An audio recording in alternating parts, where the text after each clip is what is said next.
rise and shine, it's a brand new day. Ken and Ken take the stage, ready to play. Weekdays at 10, the cars in the scene. Coffee in hand, they're living the dream. Aggression in the voice, got the whole town awake. Bringing fire to the mic, make no mistake. Shows in the corner, spitting out facts. Dropping truth bombs, ain't holding back. Ken and Ken in the morning, feel the heat.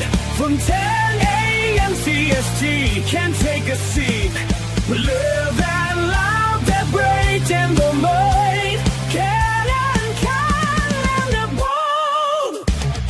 Light up your speakers, crank up the sound. They're talking about life upside down.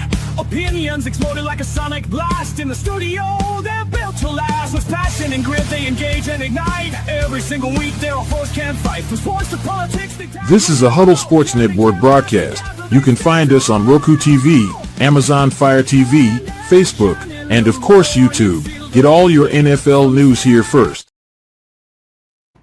Good morning. Welcome to another edition of Ken and Ken in the morning. Good morning, Fred.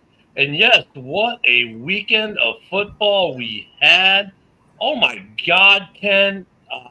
Yeah, shit went crazy this past Sunday. I mean, it's gone crazy the past few weeks, but it just seems to keep getting crazier. You went from just this one specific example of the Dolphins absolutely blowing out the Panthers to all of a sudden now they lost, huh? Yeah. It was like, what's going on here? I mean, it's like it wasn't like that, like two mediocre teams met and one just had a bad day. No, I mean it was just some drubbings of good teams by bad teams. It was almost like all the it was like I don't know, I'm trying to find a good. Yeah. Well, hold on, who we got? Oh, we got Joseph this morning. Yeah. Joseph.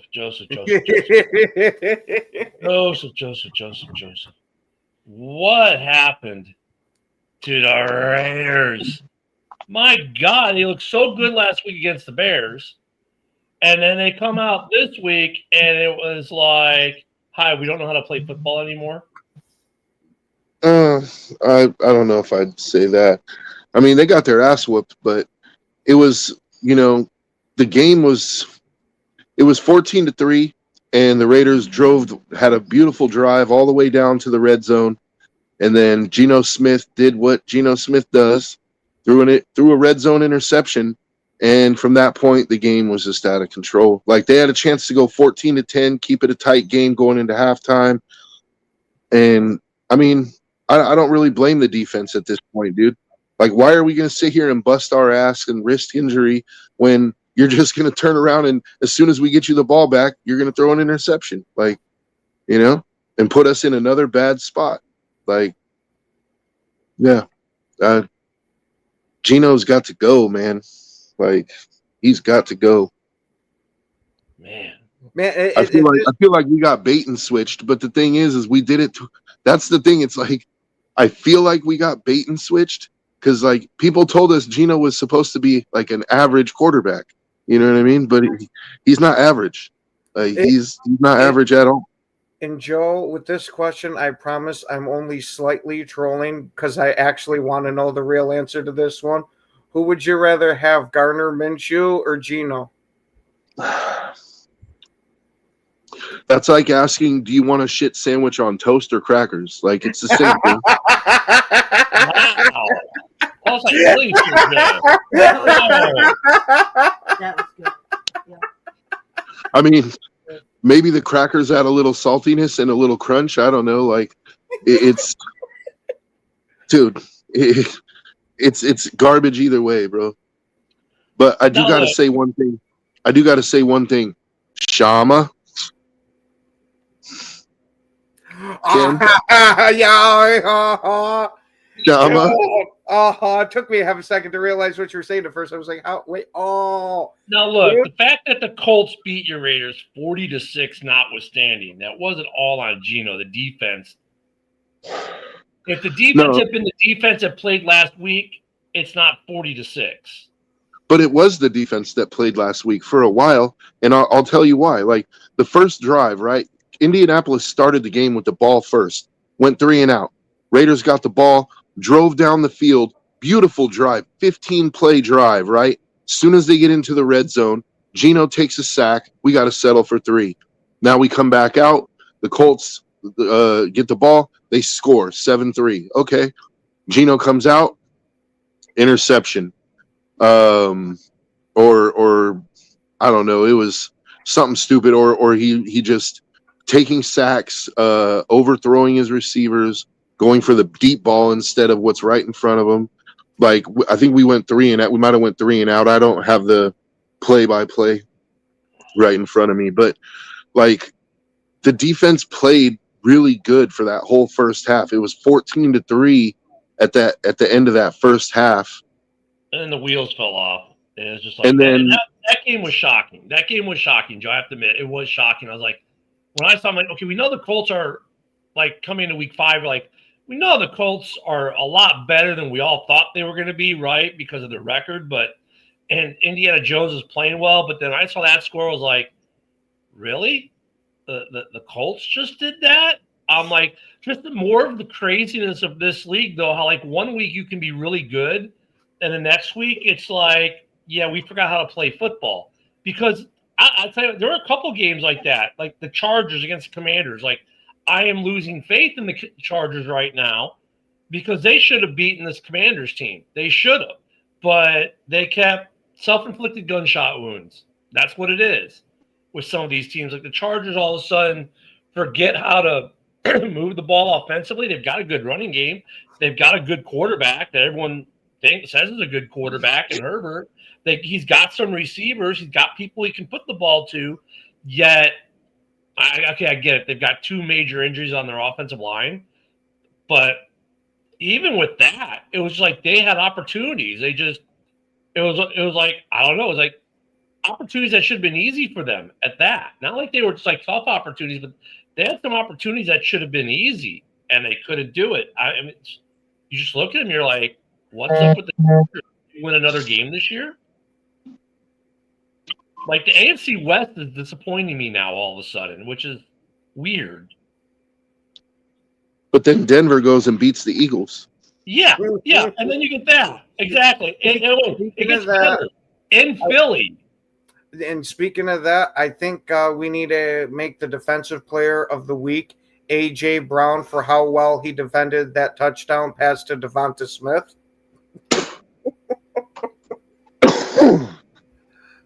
Let me tell you, I've seen cornerbacks not that good. Does he get a pass breakup on his stat sheet? he should. You should. But I'll tell you what, though, there were a couple good teams that disappointed. But before I get to them, I want to go to one more dumpster fire. And I hate to say this. Baltimore, you are a dumpster fire. Yeah. I mean, the Ravens, man, got shellacked by a team that none of us think is that good, the Texans.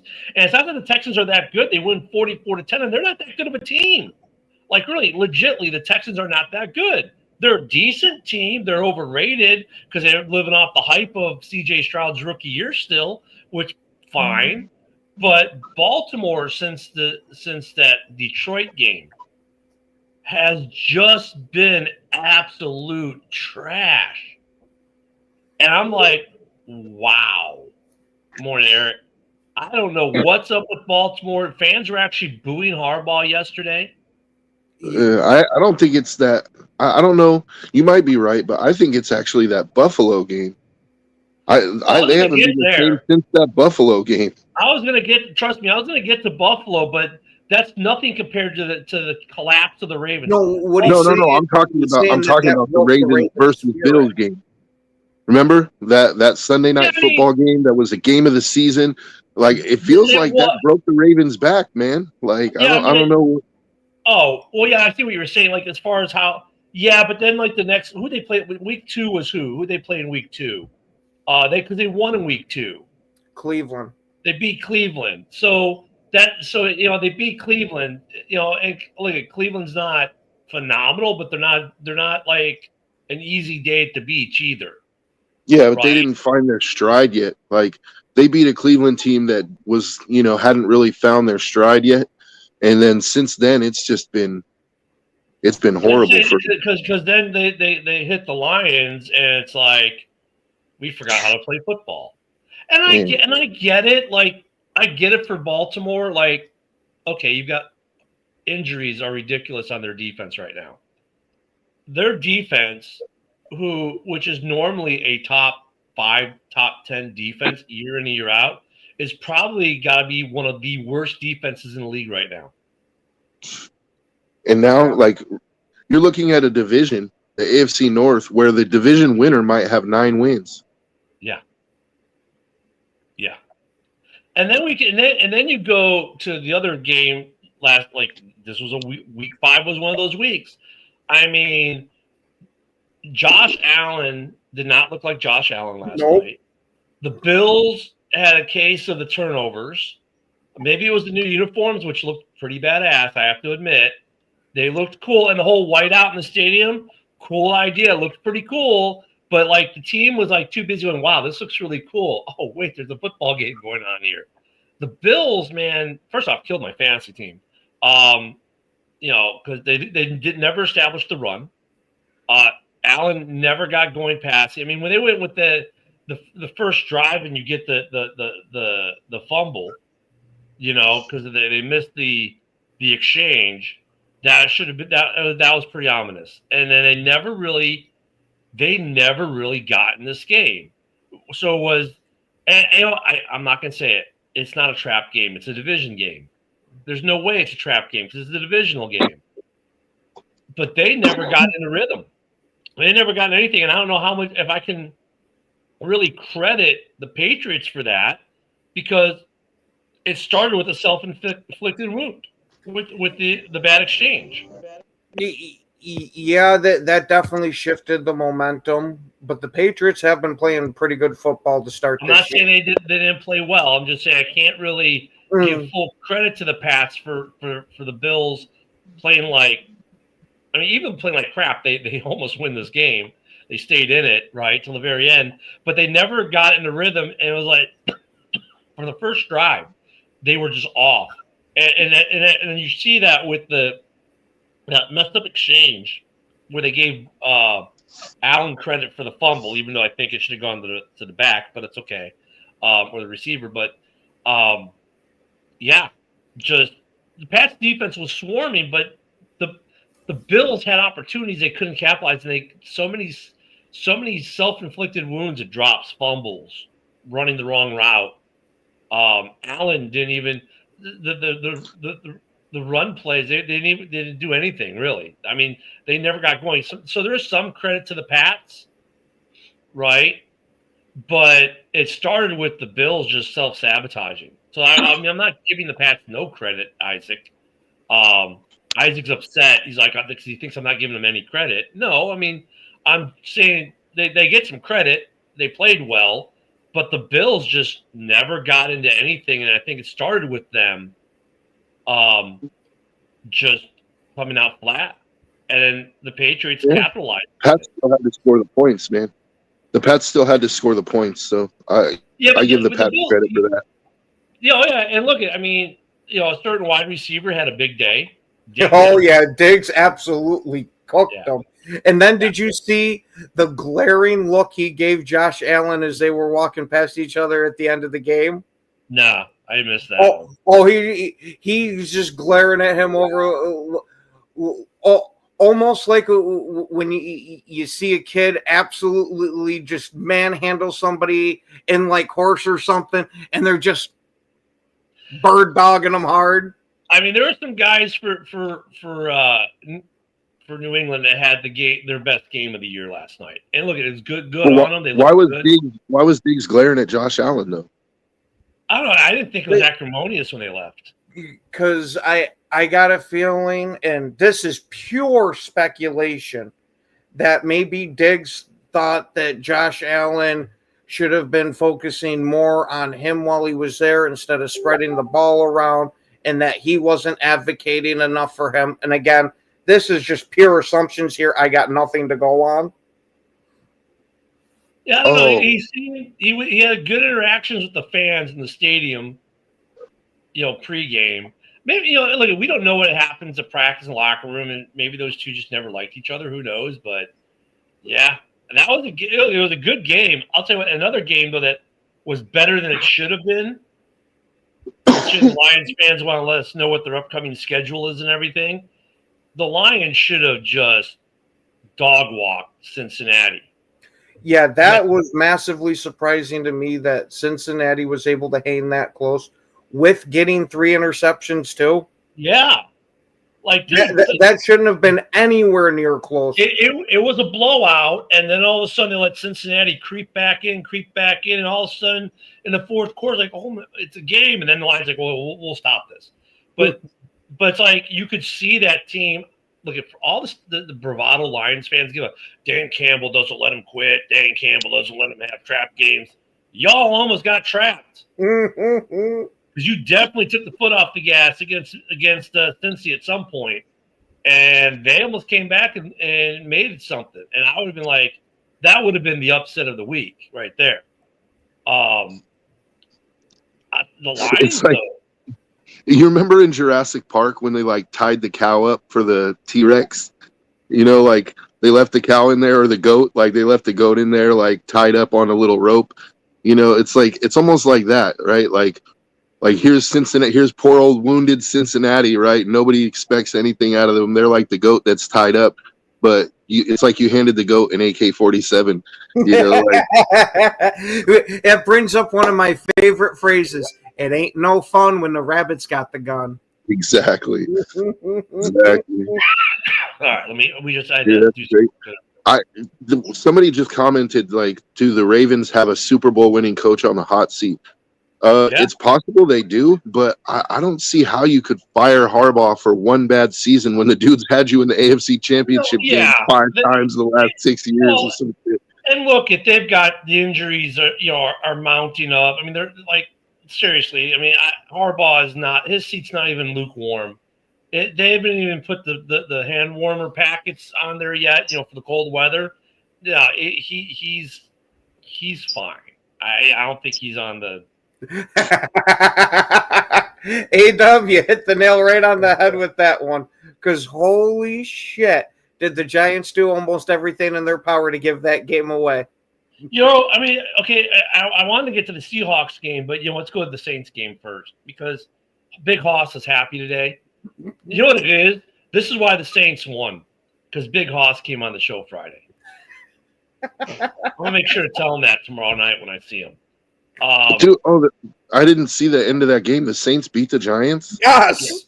Wow. And here's the thing. The Saints, though, as I'm watching this game, I actually was thinking to myself, like, look, at the Saints' offense isn't all that. It really isn't. But their defense actually is pretty decent. Now, granted, it was against the Giants. Granted, it was against a rookie quarterback who's going to make rookie quarterback mistakes, and he did. Because McKinty had 2 picks. One was good. The other was just kind of like a gift. But yeah, the defense for Nola stepped up on the Giants. They couldn't get – they got stymied. But the Giants just look bad. And, I almost feel bad for them, but I don't. I almost feel bad for Big Blue fans, because after last week, you're riding this high. Wow, Dart's going to be the future. It's like they forgot that Dart's a rookie and he's going to do rookie things. And there will be some games like this week where he's going to have to come back down to earth. And he did come back down to earth. And you also felt it's funny because last week we reported that the reports were out that they were not going to look to get a wide receiver at the trade deadline. I think that may change now. They felt the effects of Neighbors not being there, because last week when Neighbors gets hurt and they still do well, they go, oh, well, look, Neighbors went down. We didn't have him for over half the game, and we still did great with them. And then they come to this week with a team that could scheme for them without Neighbors, and now the receivers aren't doing anything, and they're probably going, oh, wait a minute. Maybe we spoke too soon. Mm-hmm. I mean, but Nola's defense, they made Nola's defense, they made Nola's defense so good enough where I was going, maybe Nola's not as bad as we think they are. I don't know. It might just be that the Giants had a lucky blimp and beat the Chargers, and we thought that they might end up being a real team, and they just got knocked back down to where they were. Let me add to that, Ken. Not only did they get lucky and beat a good team last week, but that good team that we thought was a good team might not be as good as we thought they were either.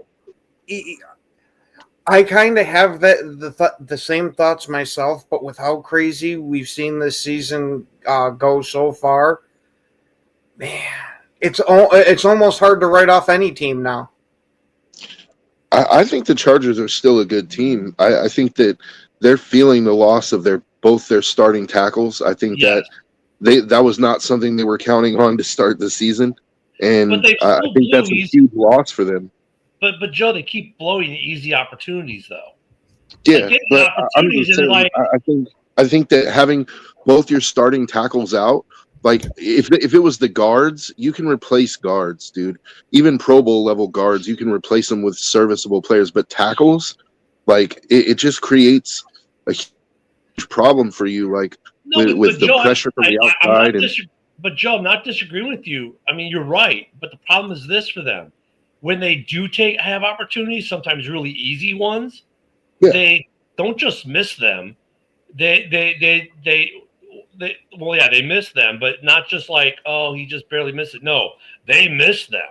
I mean, if they're a good football team, takes those easy opportunities presented to them, regardless, because obviously that the opportunity was there, you could have done it, but they're missing easy stuff. Good teams don't miss easy stuff, even with the injuries. I mean, it's not like he was on his back. No, he had time. He had the guy. And they missed it. And it's okay. Maybe it's because he's surprised. Oh my God, I actually have an opportunity, and they get oh my God, I get excited and I miss it. No, they should. They're not. That's what I'm saying is like maybe they're not as good because they're missing the stuff that they should be capitalizing on, right? And I'm taking into account the injuries and everything else, but there's still easy stuff there that they could be doing, and they're not.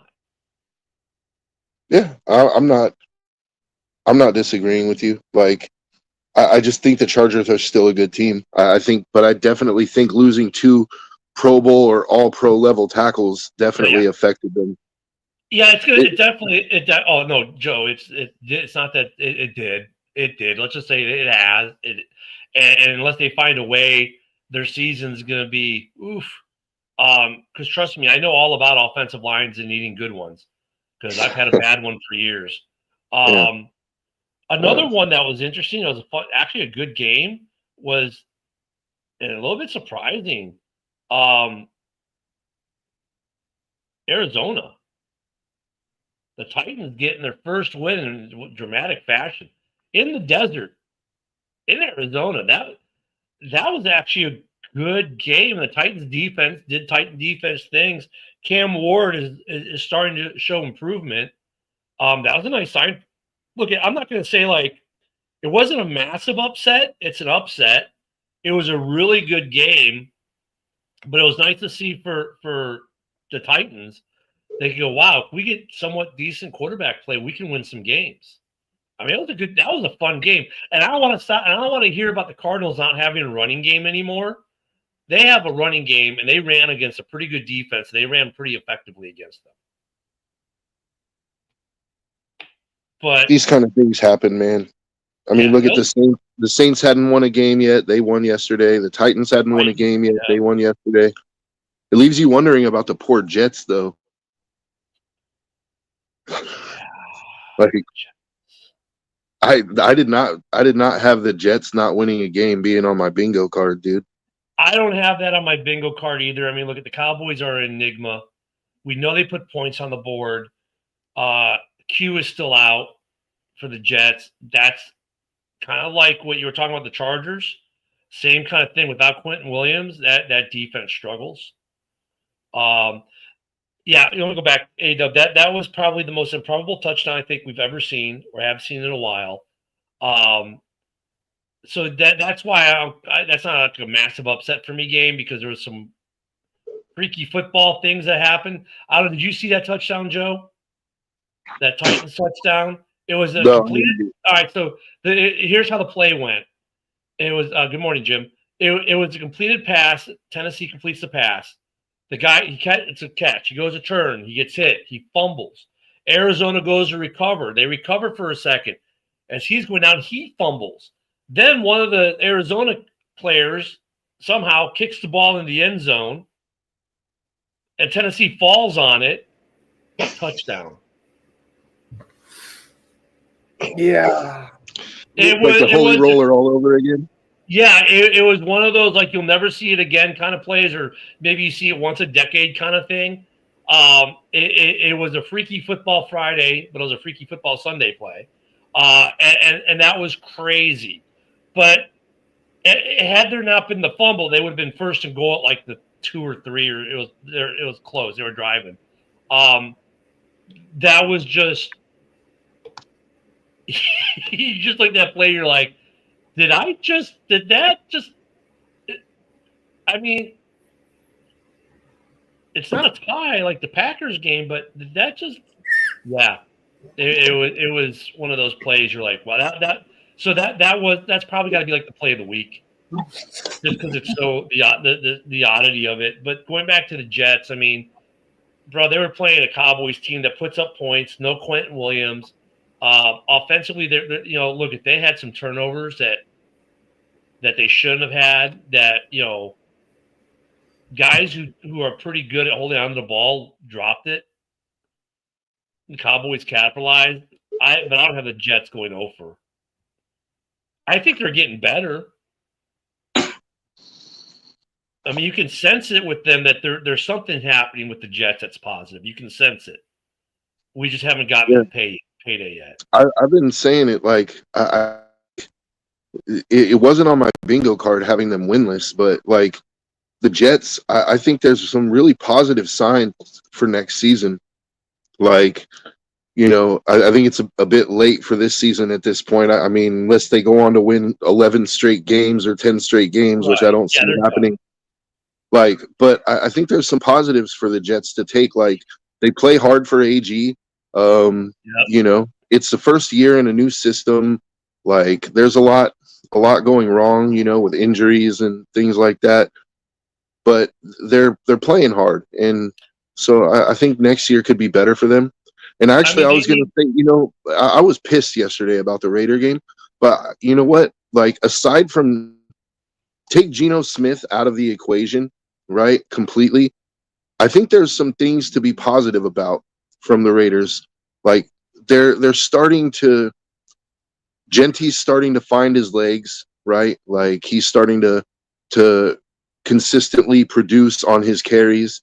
The defense – they've shown that they can play well. I think if they didn't have Geno digging them a huge hole every week, that they'd be even better. And 2 rookie corners, like, so I think that they, there's some reason. I think the biggest surprise for me has been the core. Like, we've had bad linebackers for years, but I think Devin White this season is playing good football, and I don't think people expected that. And, even I was kind of like, I was happy we got him because I wanted to draft Devin White when he came out. But when we got him, I was like, he's, I had a feeling like he might be just another cast off, but he's actually come in and played good ball. Jamal Adams has played good ball. There's reasons to be positive, even in all the negativity. Like yesterday, there was Raider fans yelling for Pete Carroll to be fired. Like, yeah. Well, I mean, look, every fan base has their negative Nancy's who complain about everything, even in a win they're complaining. I don't think – I haven't heard any grumblings about people wanting Glenn gone in New York yet. I haven't heard that. Now, I do agree with Bear Down Mike that their O-line is terrible.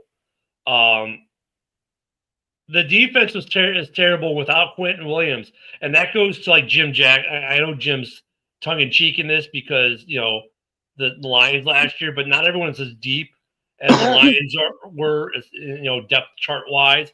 And Quentin Williams for them was like more than you losing Hutch in Detroit, because Quentin Williams is the defense. It's like Max Crosby going down for the Raiders.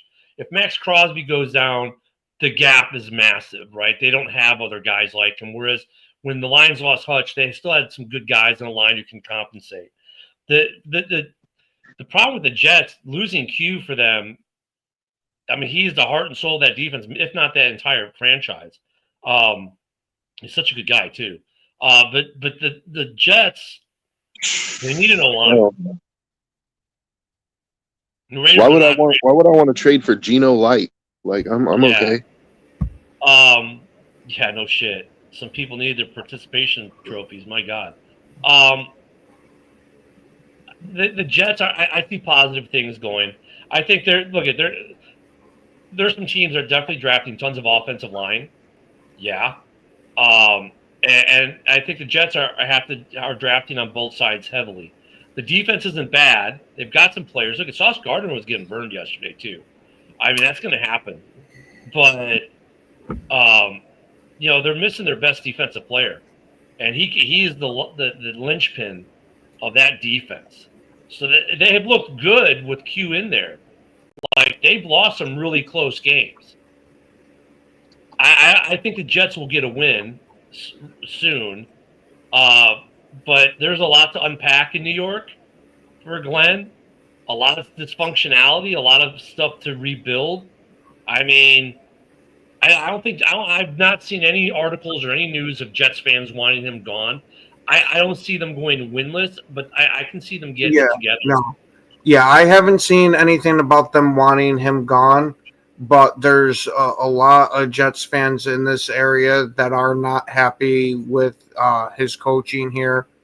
That it's not the fact that they're winless, also that they have no turnovers, and that I think has a lot to do with it. There's almost nothing for them to hang their hat on type of thing. Well, we suck, but we have this. It's just we suck. I mean, the first couple games, their defense played well. No turnovers. They got some big sacks. Quentin was getting sacks. They were getting pressure. Yeah, no turnovers. I think that improves for them as they go on, especially when they get Quentin Williams back. But they're a team that right now is not a buyer. You would typically think not a buyer. And I mean, there are a couple teams that we think right now would be sellers because they're 1-4, 0-5. I don't think these guys are selling for the most part. I mean, that's changed, right? These guys who we think are sellers are now buying. It's happened the last couple years. I think if anyone's getting rid of offensive linemen, New York is buying this year. At certain positions, they're buying. I think they might be getting rid of some guys, and they need to, because that roster needs an overhaul in New York.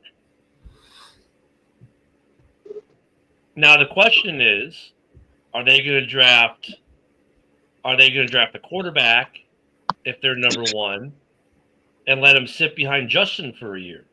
See, that's what I think they're going to do, but I don't think they should do that. I think that they should, if they get the number one overall pick, they should trade that pick, and they should get as many first-round picks as they can. Let some team that's going up for a quarterback take that, and go get you the best offensive lineman in the draft, and get another offensive lineman in the second, and then the following year you'll have an extra first-round pick. You can go up and get your quarterback. Like, I don't know. I know. I agree with you, Joe. I think that's what they should do. I think they need so much line help on both sides of the ball.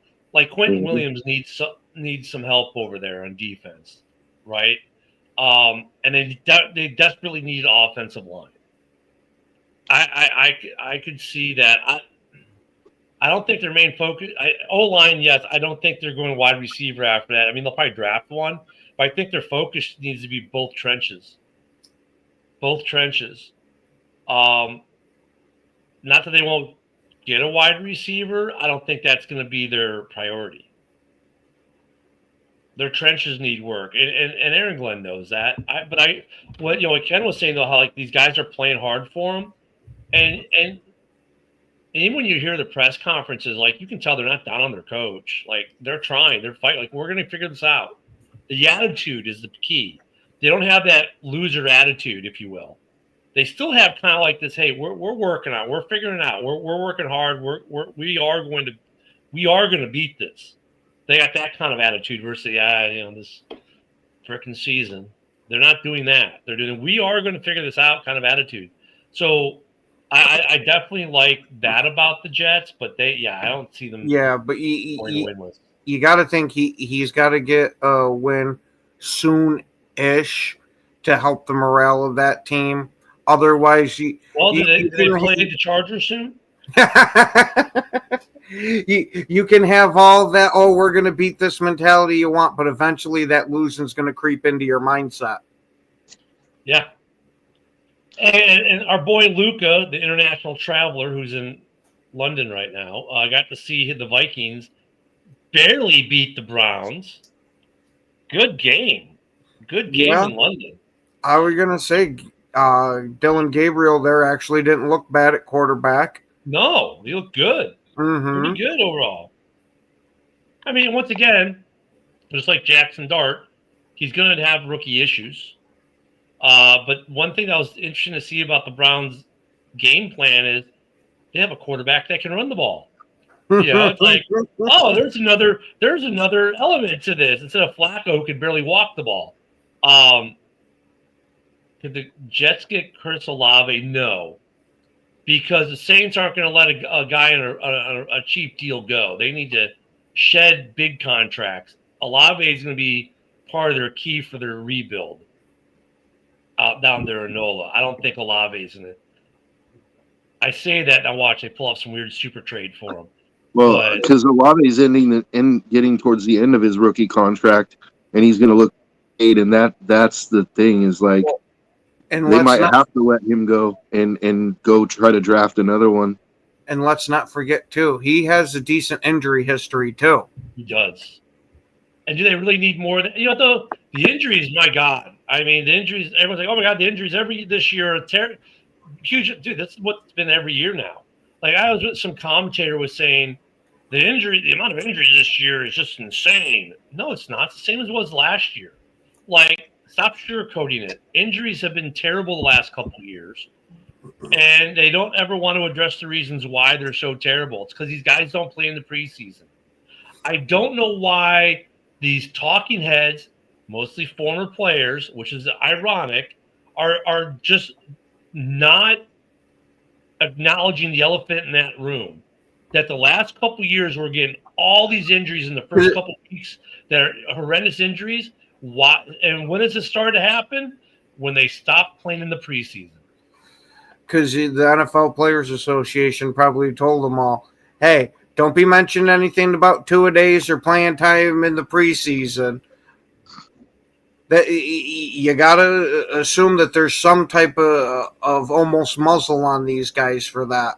Yeah, let's just be blind to the fact. It's like, there's a fire going on behind them, but they're saying, no, there's no fire here. Just some guys having a barbecue. Okay. No, there's a raging fire behind you guys. What's AW got? Jets. Yeah. I couldn't believe this shit. When I first heard it, I'm like, oh, holy shit, Mark Sanchez got stabbed. I'm surprised that somebody just stabbed this guy. Then come to find out he's drunk off his ass, beating the shit out of an Uber driver in his car. Got maced, continued to beat the shit out of him till he got stabbed 2 or 3 times. Yeah, it's crazy.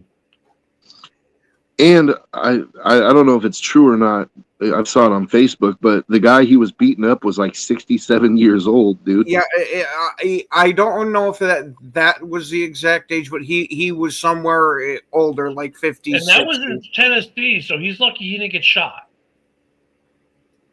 He's lucky. No, that was in Indianapolis. Yeah, it was in Indiana. Yeah. I'm sorry. I thought for some reason, why did I think it was in Nashville? Yeah, it was in Indiana.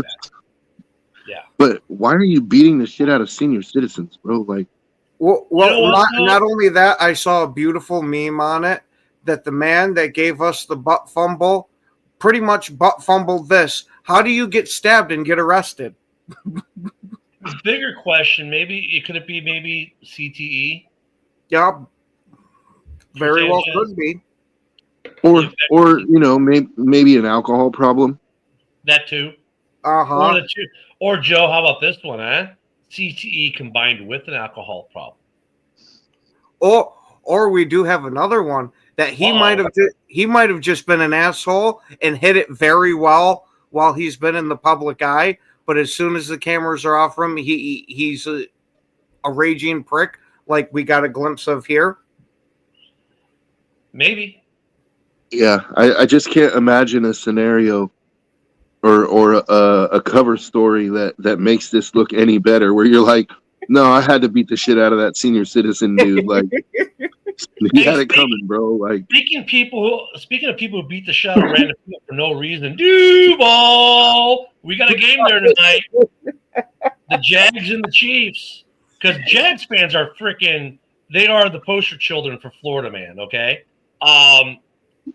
they do stupid shit. I mean, they literally have a guy in serving life in prison for murdering a Bears fan a couple years ago, and the guy killed him strictly because he was a Bears fan. They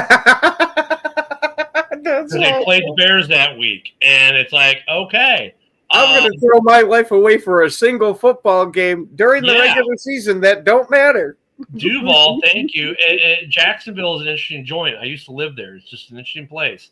But look at this. The game tonight. You've got the boom bust Jags, who've been more boom than bust this year, playing against a Chiefs team that at the beginning of the year looked like, yep, Father Time has got you. You're done.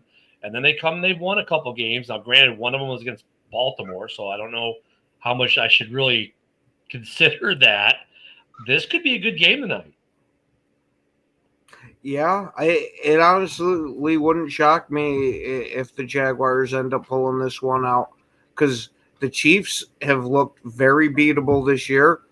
Mahomes has been kind of so. You do get some of the Mahomes magic, but then sometimes you're seeing him play, and it's like, what the fuck are you doing out there, dude? Well, I think they've been listening to Taylor's new album too much, and that's just they've been so busy trying to learn the lyrics. The Taylor's new album. Oh, so you're saying their testosterone levels went down too far? They're trying to learn the lyrics so they can go do open mic night at the karaoke bar with Trav, and show out, and that's they're not playing football. They're too busy worrying about Taylor Swift karaoke night. I'm not calling them gay. I'm just saying if you cut them, they bleed soy. But Joe, here's the funny thing though. So basically, this will be an even game. Because have you seen that new commercial with the Jaguars? I mean, you want to talk about soy? Oh yeah, me and my old lady are sitting there watching in that commercial around here debuted week 1. We're just looking at each other like, is this? Are they trying to announce that they're a power couple? That's what I was about to say. Is this like an ad for a dating site, or what's going on here? That's just a little off. And, I mean, like, are you guys in love with each other? I mean, I'm happy for you if you found love. That's great. But, I mean, really, you need to shoot a commercial to tell the country about it? I don't know. It's kind of weird. And, it just came off that way. That's obviously not their intent. But football fans are looking at this going, they're waiting for the end of the ad, like farmers only, footballplayersonly.com. He's like, that's what you're waiting for, that commercial. And you're like, well, it's Jacksonville. I mean, it should be a good game tonight, though. A lot of people have the Jags tonight. I would like to see the Jags win because I'm just tired of the Chiefs, to be honest with you. And I feel sorry for the Jags fans who year in and year out live in mediocrity and get their hearts trampled on. So, I mean. Well, are we going to say, if it's year in and year out, is it really getting your heart trampled on? Because you kind of expect it. Yeah, no, because they always give them that hope, and then they just trample it. It's like, we're going to win 5 games this year. I mean, it's like they pull up in the driveway in the Ferrari, and they're about to hand you the keys, and then the repo truck comes and takes it away. But Jacksonville fans have other things to do besides watch football, like smoke meth and violate their parole. Or, you know what I mean? They got plenty of things to take care of. Yeah, I don't know how heartbroken they are. Yeah, in Jacksonville. I'll tell you what, of all the fan bases, all the NFL cities, Jacksonville is one of the weirder ones, even the way that city operates. So you've got really like 2 Jacksonvilles, okay? You've got the Duval County Jacksonville, which is just all kinds of whatever. And then you've got the other side of the river, St. John's. So you got the St. John River kind of divides Jax, right? You got the city proper, everything on the west side of the river. On the east side of the St. John's River, it's like a whole different. I mean, seriously, it's a whole different vibe. Everything's completely different. You cross that bridge and you go from meth town to like beach community. Everyone's laid back, mellow, nice stores, nice shops, nice homes. You go back across the bridge. It's what the hell am I gotten myself into? Jacksonville's a weird place. And even their downtown area is very dysfunctional because there's a church that owns all the land in downtown Jacksonville, and they're very strict on what can be there. That's why Jacksonville downtown doesn't have a bar scene. It doesn't have like, every city has that one street, like, Rush Street, Second Ave, 4th Street in Louisville, stuff like that. Jax really doesn't. It's just a weird place. It's just weird the way it's laid out, the city's laid out, and the community's laid out is very strange. There's a big disconnect between the city and the people that live there. It's weird. It's one of the weirdest places I've ever lived. Yeah, I mean, Jax was a weird place to live. I lived in Doctor's Inlet, so I was actually not in Duval County. I was just across the border in St. John's, which the south part of that county. Or no, I'm sorry, it's Clay County. Just weird vibes there, but that should be a good game tonight. In a way, I'm hoping that the Jags pull it out because I'm just tired of Kansas City, to be honest with you. I've got Kansas City fatigue. 4th Street Live. Well, I've actually been there. That place is wild, man. Oh, in Louisville, especially on New Year's Eve. Yeah, it used I happened to be there on New Year's Eve one year. That place is wild, dude. But 4th Street in Louisville has been kind of like a lot of places have been closing down. It's been. I was there in like 2009. So. Yeah, I was there like 2010, 2009, 10, 11. Yeah. That place was still jumping. The thing is, though, with Louisville's not like Jacksonville in that aspect. And because when I went to Louisville, it's like you had some nice hotels downtown, but pretty much all of Louisville was just fucked up. Louisville's another strange place, but not nearly as dysfunctional as Jax. Louisville's at least nice every May because of the Derby, right? I mean, the horses, the horse track, but for them, it's all about Louisville football, and you got to say it Louisville. You got to say like you have crap in your mouth. It's not Louisville, Louisville. And they're all about Louisville University, like Cardinals basketball, Cardinals football. I mean, I went to the Yum Center. It's like an NBA arena. They built the Yum Center to be 100 seats short of being able to be an NBA arena on purpose. Because they didn't want an NBA franchise to move into Louisville because that would take away from the university. But they do want an NHL franchise, but they won't get one. Louisville's a strange town sports-wise. It's also a strange town the way it's set up with the 2 outer rings. But not nearly as bad as Jax. Jax is probably the worst laid out city I've ever been to outside of St. Louis. Because St. Louis is kind of jacked up the way it's laid out. St. Louis is pretty rough too. Yeah. So, but I think it'll be a good game today. I mean, I don't know if the footballplayers.only.com combo will put up big points, but I think they'll win the game. I'm hoping. I'm hoping they'll win the game. And I'm hoping Etienne has a massive game for my fantasy team because he's got to recover for me because Cook did nothing yesterday for the Bills, and neither did Allen. So I need like 8 points out of him at least. So yeah, I know. Fantasy football drives how you watch football now. Isn't that ironic? Well, it has for some time for a lot of us, but that should be a good game tonight. Otherwise, we finally need to talk about, because we haven't mentioned it. What about that Seahawks-Buccaneers game, man? Did you watch any of that game? Baker did do Baker things again. Here's my question. At what point does that fall off the tracks? Like, It did, last week it did because Baker didn't do Baker things and the Eagles got the W. But it's like it's almost like their strategy is we'll play mediocre for most of the game, and then we'll wait till the fourth quarter and let Baker cook. You know what I mean? Morning, Philip. I mean, or are they just trying to make Baker look really good so he wins MVP this year?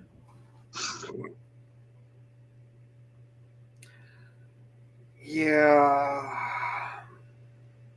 I don't know, but if they start to get it rolling, where they can play like they do in the fourth quarter the whole game, they're going to be a dangerous team, dude.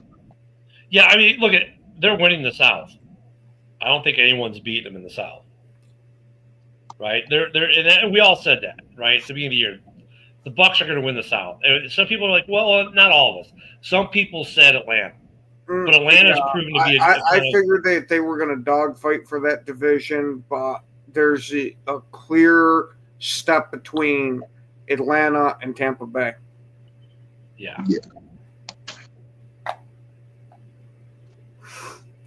Holy shit. My God, I didn't realize he's making that much this year. I know his NFL contract's ridiculous. Good old Dallas. Look at Dallas. What is Dak endorsing? That's what I want to know. Oh, he endorsed everything. Come on, he's got the Lowe's commercials. He's actually kind of funny in the Lowe's commercials. You know what? I do like seeing some of these NFL players having commercial chops because after Michael Jordan and his great commercial run in the 80s and 90s, like there were bad athlete commercials. Like athlete commercials were cool back then because Jordan was like a guy who could do it, and Penny Hardaway could do it, and Shaq could do it, and these other guys could do it back in the day. And then you had a time period like I don't even know why LeBron's in commercials because LeBron sucks in commercials, right? Peyton Manning, when he first started in commercials, it was like watching a piece of cardboard on TV trying to act. He's gotten better as the years have gone on, and so has Eli. But remember when they first made their first DirecTV video? It was like something you thought your kids made in the backyard. That's how bad they were in it. They've gotten better. But like Dak and some of these NFL players now, they're doing like these Lowe's commercials and stuff like that, are actually good. And Dak is actually kind of funny. Like the one thing, they called me that in college. No, they didn't. Well, they called me lots of things. Like it was funny. He's funny. I bet they did call him lots of things. Yeah, I know. Jesus, Paul. And you know, Paul, that kind of goes with exactly what I was meaning there. Oh yeah, I mean, yeah, but yeah, Moonscar. I mean, that's look it. I mean, Messi makes more than any of the NFL guys between endorsements and pay. But Ronaldo, that's just his pay is $275 million. Then he's still making more money with all the endorsements. I bet the guy makes $500 million a year. My God, the guy's ridiculous. But I do like that. Like Dak, CMC does some commercials. I like that some of these NFL guys are doing commercials, minus the Trevor Lawrence commercial. That one's just kind of strange. But some of these commercials are actually pretty good these guys are doing. Oh, LeBron is terrible. It's everything. I was laughing because I'm just waiting. I'm waiting for like the commercial to come on. Come on down to Dak's Dildo Emporium.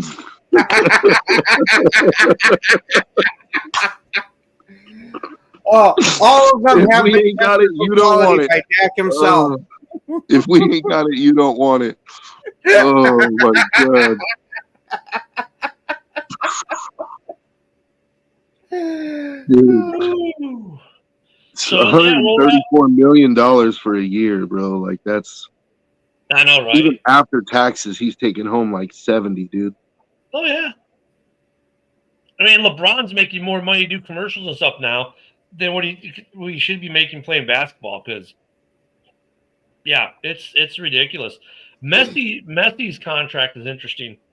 Because remember, when he retires, he's going to own part of the franchise that he's playing for. Like that's an interesting contract there, but they can't do that in the NFL, obviously. But Messi, where's Messi on that list, Moonscar? He's got to be up there because his contract is stupid too. Yeah. Thank you, Mitch. Thank you for being here. We appreciate you, man. Yeah, tonight. I wonder if we're going to see some funky commercials tonight. My God. Oh my God. Are we going to see the football players only.com commercial tonight? I'm telling you. No, it'll be part 2 of that commercial. Oh God. Well, look at now. Next Monday is going to be an interesting game. Not to fast forward, but I'm going to anyways because I got a few minutes. Next week, Eagles Giants on Monday Night Football. I thought that was Thursday night. Or Thursday. I'm sorry, Thursday night is Eagles Giants. Yeah, yeah. The Bears are Monday Night Football against the Commanders. So what we're saying is this is going to be the game that Saquon gets injured going back to MetLife Stadium.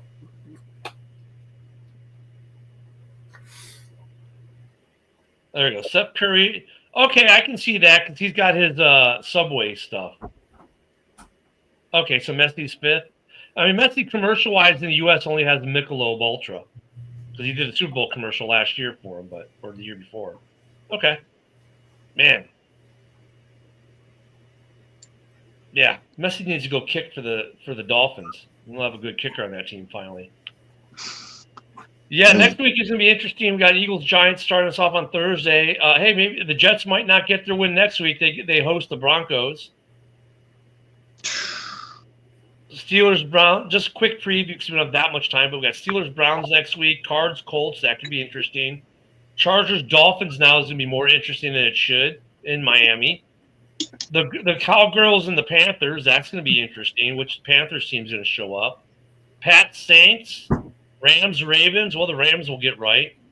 Seahawks, Jags could be interesting depending on how tonight goes. Titans, Raiders. Hey, Joe, there's hope for you. Niners, Bucks. That's going to be a great game. Bengals, Packers. Well, that should be a drubbing. Lions, Chiefs, and then we'll finish Bills, Falcons. So the Bills might have a get right game, and then you got Bears, Commanders on Monday night. So that's this next week's games after this week's melee, though. This week was a weird week.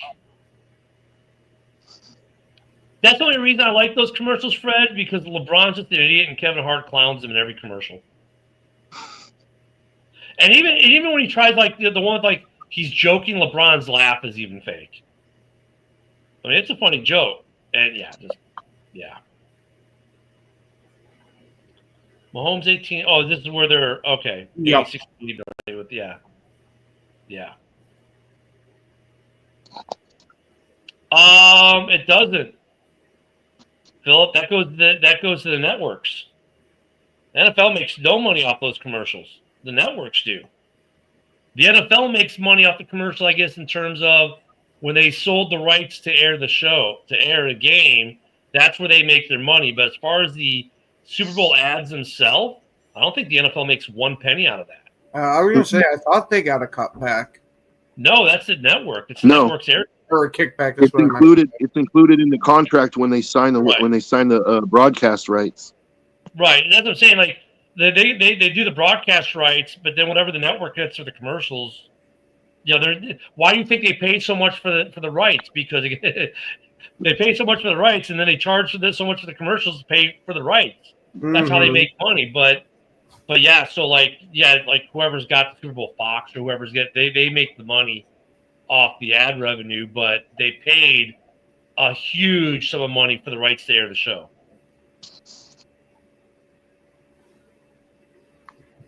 Oh, geez. Good old Davenpoop. I'll tell you what, man, the Lions, like I've been saying, telling everyone how good I've been thinking you guys have been playing this year, and then you go and play like you did against Cincinnati with the high school quarterback. They got some things to figure out there. Don't let your foot off the gas. There's no look. But dude, you know how much they pay to actually air that game? Like that, it's huge. That's the biggest contract of the year for them, obviously. So they don't get a kickback per se. At least not that we know that's legal. Hey guys, enjoy Monday Night Football tonight. I know we'll be watching that tonight. Hopefully, we'll see. It should be a good game. Let's hope it's a good game for Monday Night Football. If not this week, next Monday will be a good game. So enjoy the game tonight. We'll be back here tomorrow talking about the game and see if there's any love connections in Jacksonville. But until then, guys, have a great Monday morning. Have a great start to your week, and we'll see you all tomorrow. Thanks.